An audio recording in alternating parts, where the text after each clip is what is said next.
অষ্টম শ্রেণী তোমাদের পরিবেশ বইয়ে আজ আমি জীবন বিজ্ঞানে 6 নম্বর চ্যাপ্টারটা একদম ভেঙে ভেঙে ডিটেলসে ধারণা দেওয়ার চেষ্টা করব, যাতে তোমাদের বই ছাড়াই তোমাদের ভালো পড়াশোনা হয়ে যায়।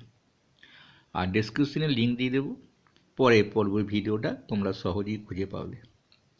একটু মন দিয়ে একটু ধ্যান দিয়ে শোনো, তাহলে চ্যাপ্টারটা খুব ভালো বুঝতে পারবে। আশা করি কোনো স্যারের প্রয়োজন হবে না। দেখো, জীবদেহের গঠন এই চ্যাপ্টারটা আমাদের আলোচনা। এইখানটা একটু বুঝিয়ে দিয়েছে যে জড় না সজীব, মানে তুমি চারিদিকে তাকাও এবং 5টি জিনিসের নাম লেখো, তুমি কিভাবে এদের শ্রেণী বিভাগ করো, জড় না সজীব সেটা লেখো। অর্থাৎ জীবন আছে না জীবন নেই। যদি জীবন থাকে তাহলে সজীব বলবো, আর যদি জীবন না থাকে তাহলে জড় বস্তু বলবো।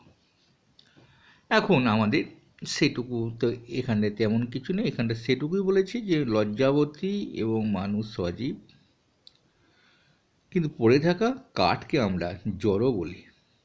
বুঝে গেলে তো? চলো তারপরে যাব। এখন দেখো, বলছি যে আমরা শ্বাস নিই, খাদ্য হজম করি, দেহের বর্জ্য বের করে নিই। হ্যাঁ, বর্জ্য বের করে নিই মানে পায়খানা, প্রস্রাব এগুলো আমরা করি, ঘাম দিয়েও বার করি বর্জ্য। নিজেদের সংখ্যা বৃদ্ধি করতে পারি। এ ধরনের এক বা একাধিক কাজ আমরা দেহে করতে পারি। তো দেহের মধ্যে কি এমন থাকে যে এতগুলো কাজ আমরা করতে পারি? আসলে তা নয়, দেহের যে মধ্যে গুরুত্বপূর্ণ অঙ্গগুলির কথা আমাদের ধারণা দিয়েছে।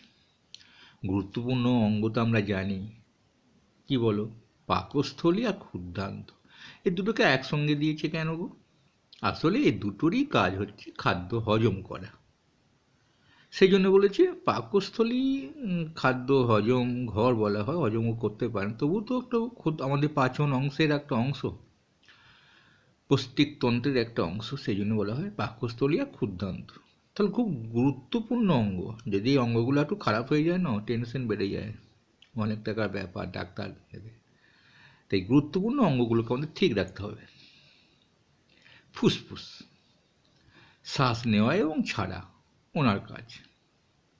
হৃৎপিণ্ড, রক্তকে দেহের দ্রুততম প্রান্তে, মানে দূরতম প্রান্তে, আমি একটু দ্রুত বললাম, দ্রুতই কাজটা করে, কিন্তু দূরতম প্রান্তে দেহের সমগ্র অংশে রক্ত পৌঁছে দেওয়া। পাম্প মেশিন তো। বৃক্ক, কিডনি যেটাকে আমরা বলি, ওনারা তো দেহ থেকে বর্জ্য পদার্থটাকে বার করে দেবে মূত্রের মাধ্যমে। বিরাট অঙ্গ আমাদের একটা কিডনি, দুটো থাকে। আর একটা হচ্ছে মস্তিষ্ক, উদ্দীপনা গ্রহণ এবং তাকে উত্তেজনায় রূপান্তর করা। অর্থাৎ মস্তিষ্ক অল কাজ, কোনো উদ্দীপনা গ্রহণ, অর্থাৎ ভয়, ক্রোধ, কান্না, এগুলোকে গ্রহণ করবে এবং চিন্তা ভাবনা করবে এবং সে উত্তেজনা ছাড়াও দিয়ে দেবে। এখন আমাদের এই অঙ্গগুলো তো পড়লাম স্যার, 6টা গুরুত্বপূর্ণ অঙ্গের কথা আপনি বললেন, কোনো অসুবিধা হলো? দেখে নিতে পারো। পাকস্থলী, ক্ষুদ্রান্ত, ফুসফুস, হৃৎপিণ্ড, বৃক্ক, মস্তিষ্ক। এখন আমাদের এই অঙ্গগুলো গঠনে সাহায্য করে কে স্যার? আমরা বড়বার একটা ফুসফুস দেখতে পাই, তা ওগুলোর ভেতরে কি আছে? সাহায্য করে কে? অর্থাৎ আমরা একটা বাড়ি দেখতে পাচ্ছি, দেখো এখানটা উদাহরণ দিয়েছি, একটা বাড়ি দেখতে পাচ্ছি বড়। বাড়িটার মধ্যে ঘর আছে, ঘরের আবার মেঝে, দেয়াল, ছাদ আছে, সেগুলোর ভেতরে আবার ইট আছে, তবে তো আমরা বাড়ি দেখতে পাচ্ছি। ঠিক এইরকম জায়গায় একটা হৃৎপিণ্ডকে বসাও, বা ফুসফুস, মানে এরকম একটা জায়গায় আমাদের জীবদেহটাকে বসিয়ে দিয়েছি। বাড়ি মানে জীবদেহ। যে ঘরগুলো আমরা দেখতে পাচ্ছিলাম বাড়ির মধ্যে, অনেকগুলো ঘর, সেইগুলো মনে করো না ফুসফুস, হৃৎপিণ্ড, ক্ষুদ্রান্ত। তারপরে যেটাকে আমরা ছাদ দেখছিলাম, দেয়াল মেঝে, তার মধ্যে আবার সেটা হচ্ছে কলা। আর এর হচ্ছে যে কলা অর্থাৎ ছাদের মধ্যে যেগুলো ইঁট যেটা ছিল, ইঁট দিয়ে হয়েছিল, সেটা হচ্ছে কোষ। অর্থাৎ কোষ থেকে কলা, কলা থেকে বিভিন্ন অঙ্গ। আমাদের ঠিক যেন কোনো জায়গায় বেড়াতে যাওয়ার মতো কোনো গ্রামে, তাহলে একটা গ্রাম, গ্রামের মধ্যে ঘর বাড়ি, তারপরে গ্রামে কোথায় রাস্তা, কোথায় কল আছে জানা। ডিটেলসে একটা বড় অঙ্গকে আমরা এইভাবে পড়তে পারি। এখন জীবদেহের গঠনে ক্ষুদ্রতম একক হলো কিন্তু কোষ। ক্ষুদ্রতম একক অর্থাৎ বিন্দু বিন্দু জল নিয়ে একটা সমুদ্র তৈরি হতে পারে, তেমনি ক্ষুদ্র ক্ষুদ্র কোষ নিয়ে আমাদের শরীর, জীবদেহের গঠন হতে পারে। তাই জীবদেহের গঠনগত একক হলো কিন্তু কোষ। শুধু গঠনগত না, কার্যগত আমাদের ক্রিয়া করে কিন্তু কোষ। এখন জীবদেহে এমন এক ক্ষুদ্রতম কোষ যে কোনো কাজ করতে পারে, অর্থাৎ কোষ হলো জীবদেহে এমন একটা ক্ষুদ্রতম একক। তাহলে আমরা ক্ষুদ্রতম একক হিসাবে জেনে গেলাম গঠনগত একক, অর্থাৎ ইঁটটা হচ্ছে কতগুলো ইঁট লিখেছে বাড়িটা করতে, ইঁটটা হচ্ছে একক। তাহলে আমরা বুঝলাম ক্ষুদ্রতম একক হচ্ছে জীবদেহ গঠনের কে? কোষ। শুধু বললাম না গঠন নয়, কাজগুলোও কিন্তু কোষ করে। যত কাজ সবই কোষ করে। এক একটা কোষ খারাপ হয়ে যাওয়া মানে আমাদের এক একটা অঙ্গ দুর্বল হয়ে যাওয়া। বলছে জীবদের গঠনগত এবং কার্যগত একক হলো কোষ। এটাকে একদম আন্ডারলাইন করে দাও। তো জীবদের গঠনগত কার্যগত এককের নাম কি? কোষ। কোষের সংজ্ঞা কি? জীবদের গঠনগত এবং কার্যগত একক। ক্ষুদ্রতম এককটা বলতে যাও না, ভুলে যেও না। যদি ভুলেও যাও তাতেও কোনো অসুবিধা নেই, একক বৃহত্তম। স্যার এই কোষকে আবিষ্কার করেছিল আর কীভাবেই বা আবিষ্কার হয়েছিল একটুখানি বলে দিন তো, আমাদের ভালো লাগবে। কারণ আমি স্যার যেটুকু জেনেছি, কোনো জায়গায় কোষগুলোকে বায়োপসি করা হয়, সেটা ক্যান্সার হলো কি না, অর্থাৎ কোষগুলো পচন ধরে গেছে কি না, এগুলো শুনেছি স্যার। কিন্তু কোষকে আবিষ্কার করেছিল একটু বলে দিন তো দেখি, আর কত সালে? হ্যাঁ, আমরা দেখতে পাচ্ছি কোষ আবিষ্কার করেছেন রবার্ট হুক। হ্যাঁ, তিনি কি করে কোষ আবিষ্কার করেছিলেন? তিনি একটা গাছের কাণ্ডের ছাল কাণ্ডের একটা ছাল নিয়ে অণুবীক্ষণ যন্ত্রে লাগিয়ে দেখলেন যে ভেতরে অনেকগুলো মৌমাছি, যেমন চাকের মধ্যে কুঠুরি থাকে যেখানে স্ত্রী মৌমাছি ডিম পাড়ে, সেরকম গাদা কুঠুরি। কোথায় দেখলেন? ছালে। কোন গাছ স্যার একটু বলে দিন? ওক গাছ। তাহলে ওক গাছের ছালে রবার্ট হুক তিনি এটা মাইক্রোস্কোপকে নিচে লাগিয়ে দেখলেন, প্রস্থচ্ছেদ করেছিলেন, তিনি লম্বচ্ছেদ করেননি, প্রস্থচ্ছেদ করেছিলেন ওক গাছের ছালে রবার্ট হুক 65 সাল, অর্থাৎ 1665। সব সাল কোটা যদি 1666 হয়ে যেত ভালো হতো, কিন্তু একটা লাস্টে 5 আছে। তো প্রস্থচ্ছেদ করেছিলেন, ল্যাটিন নাম দিয়েছিলেন সেল অর্থাৎ এটা আমাদের ল্যাটিন কথা, সেল থেকে পরে কোষ, সেল কথায় অর্থ হচ্ছে কোষ। স্যার তাহলে কোষ তো আবিষ্কার করেছিলেন রবার্ট হুক। রবার্ট হুকের পর আর কে করেছিলেন? হ্যাঁ, আমরা একটু দেখব। লিভেন হুকের নাম আছে, সব যেন হুকের ব্যাপার। তাহলে ডাচ বিজ্ঞানী এরা, তিনি রবার্ট হুকের কর্কের পাতলা ছেদ পরীক্ষা করার সময় যে কোষগুলি লক্ষ্য করেছিলেন সেগুলি মৃত্যু। অর্থাৎ রবার্ট হুক কোষ তো আবিষ্কার করেছিল, মৃত হোক আর জ্যান্তই হোক, কোষকে আবিষ্কার করেছে বললে সঙ্গে সঙ্গে কিন্তু আমরা রবার্ট হুকের নাম দেব, তখন যেন লিভেন হুকে দেবে না। ইনি সজীবকেও আবিষ্কার করেছেন, এটা বড় কথা নয়, কিন্তু কোষ যে কুঠুরি অসংখ্য একটা দেখতে পেয়েছিলেন কুঠুরির মতন মৌচাকে, সেটা কিন্তু রবার্ট হুক। তাহলে এই জায়গাটা আমি যতগুলো তোমাদের ধারণা দেবার দিলাম, শুধু একটু জায়গায় বাদ দিলাম। কি করে বাদ দিলাম? মাইক্রোস্কোপ। আমরা তো জানি মাইক্রোস্কোপ ইংরাজি কথা, বাংলায় কথা হচ্ছে অণুবীক্ষণ যন্ত্র। হ্যাঁ, অণুবীক্ষণ যন্ত্র আমাদের না মানে প্রথম দিকে অত শক্তিশালী যে অণুবীক্ষণ যন্ত্রগুলোর কথা এখন আমরা পড়ব, প্রথম দিকে এত শক্তিশালী ছিল না। স্যার অণুবীক্ষণ যন্ত্র আবার শক্তিশালী? হ্যাঁ, অণুবীক্ষণ যন্ত্রই তো ক্ষুদ্র, যেটা খালি চোখে আমরা দেখতে পাই না, সেইটা যন্ত্রের মাধ্যমে আমরা বড় করে দেখতে পাই, সেটাই তো অণুবীক্ষণ যন্ত্র। হ্যাঁ, এখানে আর একটা প্রশ্ন আমরা দেখে নিই। এই লিভেনহুক ডাচ বিজ্ঞানী 74 সালে আবিষ্কার করেছিলেন, সবই 1600 সাল, অনেকটা আগে। বলেছিলেন যে কোষের মধ্যে যদি ভালোভাবে কোষগুলোকে বুঝতে বা জানতে হয় তাহলে কিছু রঞ্জক পদার্থ দিতে হবে, রাসায়নিক পদার্থ ব্যবহার করা হয়, এগুলোকে বলা হয় রঞ্জক পদার্থ। তাহলে এক একটা কালারকে এক এক কালার দেখাবে, রং দেখাবে। যদি স্কুলে থাকে স্যার ডেকে বলবে, স্যার আমরা একটা মূলের প্রস্থচ্ছেদ দেখব, কি পাতার প্রস্থচ্ছেদ দেখব, দেখবি অদ্ভুত অদ্ভুত রঙের মতো, যেটা বইয়ে অরিজিনাল দেখছো তোমরা সেরকম দেখতে পাবে। চলো তাহলে সেগুলোকে আমরা রঞ্জক পদার্থ বলছি। আসলে যেগুলো আমরা কোষটাকে ভালোভাবে বোঝার জন্য তার যে গঠনটা কিছু রাসায়নিক পদার্থ দিতে হয়।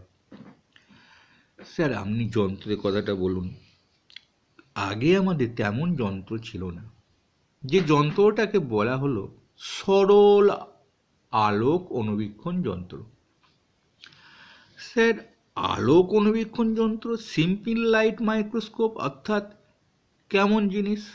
এটা মানে ফুল কেটে তার বিশেষ অংশ দেখার জন্যে এগুলোকে 15 থেকে 20 গুণ বড় করা যায়। সেটা যদি 1 সেন্টিমিটার হয় আমরা তাকে 15 সেন্টিমিটার থেকে 20 সেন্টিমিটার দেখতে পাবো। এইগুলি স্কুলে তোমরা দেখতে পাও। কিন্তু এর চেয়ে একটু যৌগিক আলো অণুবীক্ষণ যন্ত্রে আমরা যাই। স্যার এটা কি আরও শক্তিশালী? হ্যাঁ, এটাতে তোমরা বিভিন্ন প্যাথোলজি সেন্টার, ল্যাবরেটরি সেন্টারে দেখতে পাবে, যারা একটু ব্যবসা করে, রক্ত এক্সামিন, থুতু এক্সামিন, রক্তের গ্রুপ বলে দেওয়া, এই ধরনের যৌগিক আলোক অণুবীক্ষণ যন্ত্র। আসলে অণুবীক্ষণ যন্ত্রের মধ্যে এমন কিছু থাকে না, একটা লেন্স, সেই লেন্সটা বড় করলো, অন্য লেন্স প্রতিবিম্ব নিল, তার বড়টাকে আবার নিল, মানে এইভাবে বড় হতে হতে হতে লেন্সগুলোকে আর তাকে আরও বড় করলো, এইভাবে বিভিন্ন লেন্স লাগানো থাকে। লেন্সগুলো দেখো, ocular lens, ocular lens, objective lens, এগুলো থাকে। এগুলো মানে বিবর্ধক ক্ষমতা হিসাবে যেগুলোকে ব্যবহার করা হয়। তোমরা চোখের মধ্যে তো লেন্স লাগানো হয়, চশমার মধ্যে দেখতে পাও না একটু বড় পাড়া, ঠিক সেই জিনিসগুলোকে আরও উন্নত ধরনের বড়, তাকে বড় করে দেখার জন্য আর একটা লেন্স, তার ছবিটা দেখার জন্য আর একটা লেন্স, এইভাবে খাপে খাপে খাপে খাপে লাগানো থাকে। এর প্রতিবিম্ব এখানে তৈরি হয়, প্রতিবিম্ব এখানে তৈরি হয়, যে আমরা এখান থেকে দেখতে পাই। তাহলে আমরা দেখলাম যে অকিউলার আর অবজেক্টিভ। হ্যাঁ স্যার, অবজেক্টিভ প্রশ্ন আমাদের আসে, অর্থাৎ টিকমার্ক প্রশ্নগুলো বা ছোটোখাটো প্রশ্নগুলো। তাহলে আমরা বুঝতে পারলাম বিশেষ আয়নার মতো বলেছে না, এইটাতে বলছে 2000 থেকে 4000 গুণ বড় দেখায়। হ্যাঁ, ওটাতেই চলে যায়, কপ এক্সামিন, থুতু এক্সামিন, বিভিন্ন রকম চেক আপ হয়ে যায় ওটার মধ্যে। আর একটা আছে, আমি এই জায়গাটা বাদ দিয়ে এই জায়গাটা আসছি, এটা একসঙ্গে বুঝে নিতে হবে। ইলেকট্রনিক্স অণুবীক্ষণ যন্ত্র, মাইক্রোস্কোপ। স্যার এটা আবার কী জিনিস? তাহলে কি এই মোবাইলের মতো ইলেকট্রনিক্স কিছু? হ্যাঁ, এটা বলছে 50,000 থেকে 3 লাখ গুণ বড় করে দেয়, বুঝো। ছোট্ট এখানে একটা কিছু পড়ে আছে, এখানে পড়ে আছে, দেখতে পাচ্ছি না। অণুবীক্ষণ যন্ত্র লাগালে পারি, যদি আমরা ইলেকট্রনিক্স অণুবীক্ষণ যন্ত্র লাগাই সেটাকে 50,000 থেকে 3 লক্ষ গুণ বড় করে দেবে। এগুলো কি করে তখন বোঝা যাবে? তখন একটা বস্তুটাকে দেখার জন্য একটা ফটোগ্রাফি ফিল্ম ব্যবহার করা হয় ওই ইলেকট্রনিক্স অণুবীক্ষণ যন্ত্রে। কোথায় ফটোগ্রাফি ফিল্ম ব্যবহার করা হয়? ইলেকট্রনিক্স অণুবীক্ষণ যন্ত্রে। তাহলে আমি তোমাদের ডিটেলসে ধারণা দিচ্ছি। স্যার এইগুলো আবার কোথায় থাকে? হ্যাঁ, এইগুলো তো সেই বড় বড় রিসার্চ সেন্টার, বড় বড় ক্যান্সার হাসপাতাল, টাটা, যেগুলো ভেলোর, ব্যাঙ্গালোরেতে বড় বড় যে জায়গাগুলোতে এই যন্ত্রগুলি ব্যবহার করা হয়। এগুলো অনেক অনেক টাকা দাম। সবাই কিন্তু এর পরীক্ষা নিরীক্ষা করতেও জানে না, আর পরীক্ষা করা মানে এগুলো অনেক দামও আছে। চেক আপ একদম তাকে ডিটেলসে ভেতরে কি আছে দেখিয়ে দেবে কোষটার ভেতরে। স্যার এই জায়গাটা একটু বলে দিন, যৌগিক আলোক অণুবীক্ষণ যন্ত্র কোথায় কোথায় ব্যবহার করা হয়? দেখো, এককোষী প্রাণী, শৈবাল, ছত্রাক, বহুকোষী বহিঃগঠনটাকে জানার জন্য। এককোষী প্রাণী এমনিও আমরা জানি, ব্যাকটেরিয়া চোখে দেখা যায় না, ল্যাক্টোব্যাসিলাস ঘরের মধ্যেই আছি, আমি যেখানে ভিডিও করছি। কী করে বুঝলাম? দুধটা রেখে দিয়ে চলে গেলে কাল দেখবো টক হয়ে গেছে, আর উনি তো টক করেন, দেখতে তাকে পাচ্ছি না। তাহলে ল্যাক্টোব্যাসিলাস, ব্যাকটেরিয়া, শৈবাল, ছত্রাক, এককোষী এবং বহুকোষী প্রাণী বহির্গঠন জানব। উদ্ভিদের মূল, কাণ্ড আর পাতার অন্তর্গঠন জানব। আর জানবো কি না, জীবদেহে বিভিন্ন অঙ্গ তার প্রস্থচ্ছেদ করে গলার গঠনটা জানবো। কি বললাম? প্রস্থচ্ছেদ করে তার গলা গঠনটা জানবো। তো কলা কোষের যে গঠনটা, আর কোষের ভিতরে অঙ্গাণু এবং কোষের মধ্যে তো বিভিন্ন অঙ্গাণু থাকে, মাইটোকন্ড্রিয়া, নিউক্লিয়াস, সাইটোপ্লাজম, একটু পরেই আমরা জানবো সেই অঙ্গাণুগুলোকে এবং কোষের বাইরে পর্দার গঠনগুলোকে জানবো। তাহলে তোমাদের একটা ধারণা পেলাম, দিতে পারলাম আশা করি, যে একদম ডিটেলসের লাইন বাই লাইন তোমাদের পড়িয়ে দিলাম যাতে তোমাদের সুবিধা হয়। চলো আরও যাব একটু, কারণ এতটা বোঝাতে গেলে আমাদের ভিডিওটা একটু লং হয়ে যাবে।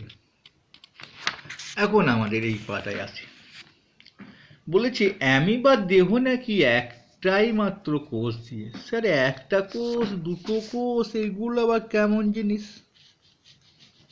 একটি কোষ। দেখো না আমাদের শরীরে কত কোষ আছে। নিউরন, স্নায়ুতন্ত্রের গঠনগত একক, পেশি কোষ, যখন কিছু তুলি ঠিলি পেশি কোষ থাকে স্যার। তাহলে পেশিকলা, এইগুলো তো আমাদের অনেকগুলো কোষ আছে। জনন কোষ আমাদের চোখে দেখো না, রড কোষ, কোন কোষ নিশ্চয়ই জানো।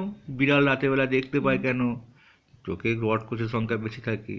তাই কোষ কিন্তু অ্যামিবার একটাই কোষ নিয়ে গঠন। ছবিটা একবার দেখবে, দেখো। চলো আমরা ছবিটাকে দেখে নিলাম। এই হচ্ছে অ্যামিবা। বিভিন্ন রকম গঠন হয়। এই যখন হাঁটে না, এটা একটু এগিয়ে যায়, মাটিতে ঠেকে যায়, তখন এখান থেকে একটা এরকম পা বেরোয়, এরকম বেরোয়, এটা এগিয়ে যায়, আবার এইখান থেকে তখন একটা বেরোবে। তাহলে অ্যামিবার গমনাঙ্গর নামই হচ্ছে ক্ষণপথ। এটা কিন্তু মনে রাখবে, কারণ এইখানে রয়েছে পয়েন্টটা। মানুষের গমনাঙ্গের নাম কি গো? পা। গমন দিয়ে যেটাই গমন করি সেটার নামটা কি? এটা যেমন শামুক, গমনাঙ্গ কি বলবো? মাংসলো পথ, মাংসলো মতন আছে। তাহলে আমরা বুঝতে পারছি অ্যামিবা হলো এককোষী প্রাণী। স্যার আর দুটো এককোষী প্রাণীর নাম বলে দিন। ক্রাইস্যামিবা, ইউগেলিনা, দুটো বলে দিলাম, তোমাদের পরবর্তীকালে কাজে লাগবে। এখন দেখো, এককোষী আমরা বলছি কারণ মশা, বিড়াল, হাতির দেহ কিন্তু অসংখ্য কোষ নিয়ে গঠিত। একটা ক্ষুদ্র মশা, সেও কিন্তু অসংখ্য কোষ নিয়ে গঠিত। হ্যাঁ, মশার পাকস্থলীর ভেতরে তো যত রকম ম্যালেরিয়া জীবাণু, ডেঙ্গুর জীবাণু থাকে না, ও পাকস্থলীর মধ্যে অনেক ক্যাপাসিটি আছে। হ্যাঁ, আমরা চলে যাচ্ছি বহুকোষী, যাদের অনেকগুলো কোষ আছে ও কোষের সংখ্যা বিভিন্ন রকম গোনা যায় না, বহুকোষী বলে আমরা সেটাই আলোচনা পেলাম।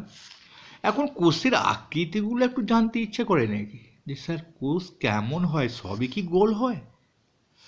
না, উদ্ভিদের কোষের কোনোটা নলের মতন হয়, যেটা জল পরিবহন করে, জাইলেম কলা, মানে মূল দ্বারা শোষিত জল পাতায় তো পৌঁছায়, তবে তো খাদ্যটা তৈরি হয়।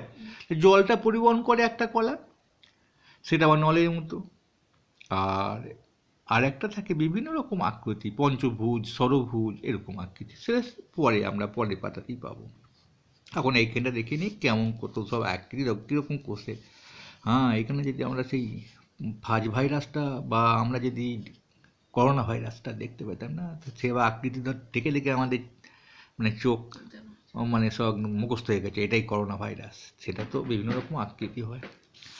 এখন আর ভাইরাসের সেটা ছবি, কিন্তু তার ভেতর যে কোষ সেটা নিয়ে তার ছবি আছে এত। এখন দেখি বলেছে সূত্র আকারে হয়, ডিম্বাকৃতি হয়, আয়তকার হয়, বহুভুজ আকৃতি হয়, স্তম্ভের মতন হয়, লম্বাটে হয়, সূত্রের মতো হয়, সূত্রাকার।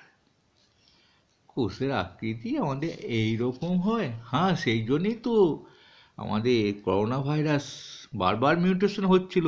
ওকে ঠিক বোঝা যাচ্ছিল না জিনিসটা কেমন। কখনো বলছে গন্ধ নেওয়া যাবে না, গন্ধটা পাবে না, কখনো বলতো নাকি জ্বর আসবে। মিউটেশন করছিল বারবার, যেন চেঞ্জ করছিল তার আকৃতি বা তার কার্যকলাপটা।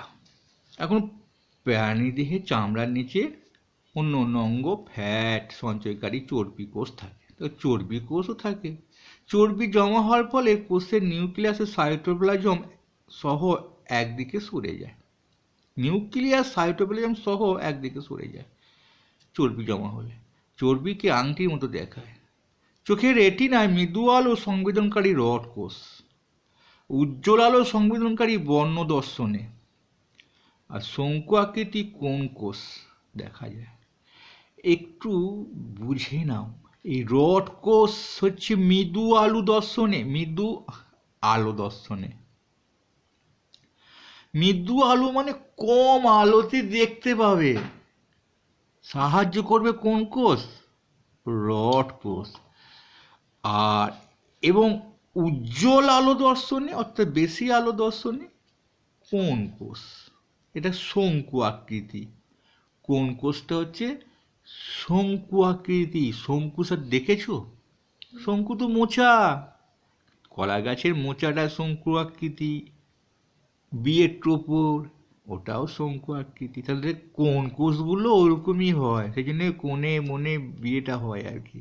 কোন কোষ, টোপরের উদাহরণটা মনে পড়ে যাবে। স্যার এইখানটা এখনই পড়লাম, একটু পরেই ভুলে যাব কোনটা রড আর কোনটা কোষ। কোন রাতের বেলায় বেরোতে হলে কিন্তু খালি হাতে বেরোবে না, একটা রড নিয়ে বেরোবে। তাহলে কিন্তু কুকুর বিড়াল তাড়াতে পারবে, নাহলে ভ্যাক ভ্যাক করে চলে আসবে। তার মানে কি বলতে চাইলাম? রড রাতের সঙ্গী। তার মানে রাতের বেলায় যারা বেরোয় তারা কম আলোয় দেখতে পায়। কে? প্যাঁচা, তারপর বাদুড়, এরা কম আলোয় দেখতে পায়। তাই মানে ওদের রড কোষ থাকে, ওদের হাতে রড থাকে আর কি। রাতের বেলায় বেরোয় তো কম আলোয় দেখতে পায়, তাই রড কোষটার সঙ্গে রাতের সম্পর্ক। কোন কোষটা তার বিপরীত, উজ্জ্বল আলোয়, চকচকে আলোয় কিন্তু মানুষ দেখতে পায়। সেটা উজ্জ্বল আলো পড়লে, তার মানে কোন কোষ তাদের বেশি থাকে। তা মানুষের কোন কোষটা বেশি আছে, সেই জন্য উজ্জ্বল আলো দেখতে পায়। হাতি, বিড়ালে কিন্তু রড কোষ আছে চোখগুলো। তাহলে আমরা বুঝে ফেললাম একটা শঙ্কু আকৃতি। কোনটা গো? মানুষই তো বিয়ের টোপর পরে, বাদুর পরে নাকি? তাই যার কোন কোষ আছে সেই তো শঙ্কু আকৃতি হবে। চলো আমরা বুঝে ফেললাম, কিন্তু এইভাবে তো বোঝা উচিত নয়। যাক, এখন আমরা দেখব উদ্ভিদের আবরণ ফল ত্বকে, ত্বকের মধ্যে ফলে প্রান্তর কোষগুলি দণ্ডাকার, স্তম্ভাকার, তারার মতো। ব্যাকটেরিয়া কোষ গোলাকার, রডের মতো বা কমা চিহ্নের মতো হয়। কমা চিহ্ন, কমা যেরকম চিহ্ন হয় সেরকম হয়, বা গোলাকার হয়, বা আর শৈবালে কিন্তু আয়তাকার। যেটা আয়তক্ষেত্রের মতো দেখতে, এটা কিন্তু শৈবাল হতে পারে। আর কোষ, তাহলে আমরা বুঝলাম কোনটা কমা চিহ্নের মতো, ব্যাকটেরিয়া, কোনটা সুতোর মতো, স্পাইরোগাইরা। নামটাই হচ্ছে দন্তেশ্ব পয়ে দিয়ে আরম্ভ হচ্ছে না, স্পাইরোগাইরা। তা দন্তেশ্ব দিয়ে যখন আরম্ভ হচ্ছে তখন নিশ্চয়ই সুতোর দন্তেশ্বটাও পেয়ে যাব। সুতোর মতো দেখতে স্পাইরোগাইরা। আর শৈবাল, শৈবালের সূত্রাকার দেহ কতগুলি আয়তঘন কোষ দিয়ে গঠিত। তাহলে আমরা মোটামুটি বুঝতে পারলাম কোষ, বয়স, মধ্যস্থ, কোষমধ্যস্থ চাপ এগুলো কিন্তু কোষের আকৃতিকে নিয়ন্ত্রণ করে, কোষের আকৃতিটাকে মানে চেঞ্জ করতে পারে। আমরা করোনা ভাইরাস দেখলাম যখন তখন যে কোনো আকৃতিতেও ঢুকে পড়ছিল। তাহলে কোষ কখন কখন আকৃতি পাল্টে যায়। তোমার যখন বয়স হবে চামড়াটা জড়ো জড়ো হয়ে যাবে, কোষটাও দেখবে সে গোল আর নেই, সেটাও লম্বা হয়ে গেছে। তো বয়স হলে কোষের মধ্যস্থ চাপ যদি বেড়ে যায় তাহলেও কিন্তু কোষের আকৃতি পরিবর্তন হয়। এখন আমাদের আর একটু আলোচনা করব, দিয়ে ভিডিওটাকে শেষ করব। অ্যামিবা তো আগে বলে দিলাম, এটা আকৃতি অনিয়মিত, কারণ বলেছিলাম না এটা থেকে পাটা বড় হবে আবার বেরোবে, এর আকৃতি কোনো নির্দিষ্ট নেই, সর্বদাই আকৃতি পরিবর্তিত হয়। এককোষী প্রাণী না, এরা আগে এসেছিল পৃথিবীতে। অ্যামিবা দেহের বিভিন্ন প্রান্ত থেকে বেরোনো বিভিন্ন মাপের অংশগুলি লক্ষ্য করো। সেটা বলে যায় এগুলো হচ্ছে ক্ষণপথ। ক্ষণপথ কখনো তৈরি হয় আবার পর মুহূর্তেই অদৃশ্য হয়ে যায়।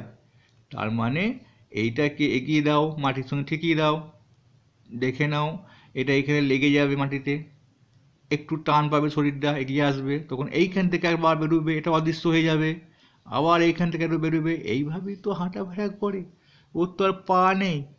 সেই জন্য বলছি ক্ষণপথগুলো অদৃশ্য হয়ে যায়, হাঁটছে আবার অদৃশ্য হয়ে যাচ্ছে। আর জীবাণুকে মেরে ফেলে শ্বেতকণিকা। কেমন করে? শ্বেতকণিকাটাকে এইখানে ঢুকিয়ে দিল, দেখো আমরা 3টে কণিকাই পড়িনি। লোহিত কণিকার কাজ কি গো বলো? রক্তে অক্সিজেন যোগান দেওয়া। শ্বেতকণিকার কাজ জীবাণুটাকে ধ্বংস করা। অণুচক্রিকার কাজ রক্তকে জমাট বাঁধা। সেটাকে যেন আর একবার মনে করিয়ে দিল। এই শ্বেতকণিকাও ঠিক অ্যামিবার মতো, এদের নির্দিষ্ট কোনো আকার থাকে না। তাহলে আমরা মোটামুটি বুঝতে পারলাম। এখন আমরা এই জায়গাটা তোমাদের একটু পড়ার জন্য দিলাম, লোহিত কণিকার কাজটা আমি বলে দিলাম কেমন চ্যাপটা, গোলাকার এবং দুপাশ চ্যাপটা। আমি পরের পাতায় অনুশীলনটা দেখে, অনুশীলন বলতে যেটা ছক আছে সেটা করে দিচ্ছি, দেখে নাও। গোলাকার এবং দুপাশ চ্যাপটা চাকতির মতো। দুপাশ চ্যাপটা হলে চাকতি পাড়া লাগবে, মাঝখানটা উঁচু পাড়া লাগবে। পেশিকোষ কেমন হয়? মাঝখানটা চওড়া চওড়া হয়েছে, দুই প্রান্ত সরু, হ্যাঁ সংকর সুবিধা হয়েছে। তারপরে দেখো স্নায়ুকোষ সবচেয়ে দীর্ঘ লম্বা। মেরুদণ্ড প্রাণীর নামগুলো দিয়েছি। 200 বেশি কোষ চোখে পড়ে, উদ্ভিদ কোষে আকৃতিগত চোখে পড়ে, আর পার্থক্যগুলো চোখে পড়ে। আমরা এই জায়গাটা পড়ে আজকে ভিডিওটা শেষ করব। আমরা দেখে নিলাম উদ্ভিদ কোষের যেগুলো পাতা জলের ঊর্ধ্বমুখী সংবহন, সেটা হচ্ছে নলের মতো দেখতে, এই দেখো ছবিটা। আর এইটা হচ্ছে যে ষড়ভুজাকার, কখনো বহুভুজাকৃতি, দেখতে পাচ্ছ 1 2 3 4 সব 6টা 5টা 6টা করে আছে। এখন প্রশ্নটা করে দিয়ে আমি আজকে এখানে পর্যন্ত ভিডিওটা শেষ করলাম। পরের পর্বে আমি যাব। লোহিত কণিকা কোষের আকৃতিটা কেমন দেখলাম? কেমন দেখলাম? হ্যাঁ, চাকতির মতো। দুপাশ চ্যাপটা গোলাকার হয়। তাহলে আমরা পরেরটা দেখিনি। বলেছে শ্বেতকণিকা, ওটি কোনো অ্যামিবার মতো কোষের কোনো আকার থাকে? ওরা আকার পাল্টাতে পারে, পরিবর্তনশীল লিখবে ওটা। পেশিকোষ কেমন দেখলাম? পেশিকোষ আমাদের দেখছি মাঝখানটা চওড়া আর দুই প্রান্ত সুচলো। তোমার হাতে চোখে সব পেশি আছে, দেখতে চোখের পেশি সাহায্য করে। চলো তারপরে স্নায়ুকোষ আর লম্বা। আর মূল বা কাণ্ডের অগ্রভাগের কোষ বহুভুজাকার, এইটা। আর জল পরিবহনকারী উদ্ভিদ কোষ, কিন্তু জল ঊর্ধ্বমুখী সংবহন কোষ নলাকার, নলের মতো। তাহলে বিদায় নেই আজকের মতো, আবার দেখা হবে পরবর্তী পর্বে। ডেসক্রিপশনের লিঙ্ক ফলো করো, ওখানে তোমরা পরবর্তী পার্টটা পাবে। ভালো লাগলে অবশ্যই একটা লাইক করবে, কারণ একটা লাইক আমার অনেক প্রেরণা যোগায়।